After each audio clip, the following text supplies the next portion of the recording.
Samantala, nilagda na ni Pangulong Ferdinand R. Marcos Jr. noong 2024 ang isang executive order na magpapatupad sa Tara, Basa Tutoring Program ng DSWD na magiging malaking tulong sa pagdami pa ng mga kabataan na marunong magbasa. Ang detalye sa report ni Isaiah Mirafuentes.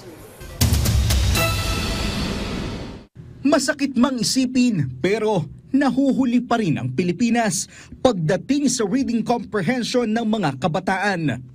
Base sa International Student Assessment or PISA, nasa 79th place ang Pilipinas noong 2018.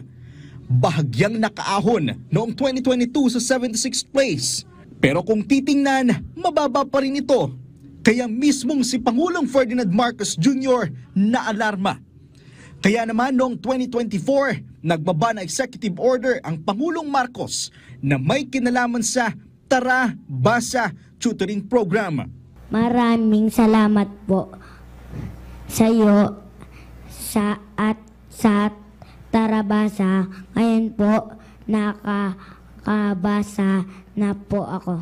Sa University of Makati sa Taguig City, sinaksihan ni PBBM kung gaano kaepektibo ang programang ito. Sa pamamagitan din ito, nabibigyan ng pagkakataon ng mga magulang na maging gabay sa kanilang mga anak sa pagbabasa.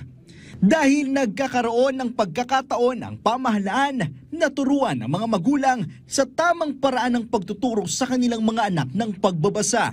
You have now become our partners in our advocacy against illiteracy.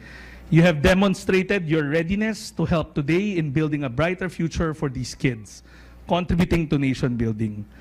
Bahagi rin dito ang pagtuturo sa mga college student na maging tutor sa mga bata para rin merong mapagkakitaan. Para sa Pangulo, magandang programa ito para tumaas ang kalidad ng edukasyon sa bansa. Hindi na maikaila na ang pagbabasa ay pundasyon ng kaalaman at ng pag-uunlad. At sa tulong ng programang ito, kasama na ang Academic Recovery Program ng DepEd. Panatag ako na mapupunan natin ang mga naging pagkukulang. Kabataan ng pag-asa ng bayan, kaya prioridad na tulungan ng mga kabataan sa pag-abot ng kanilang mga pangarap.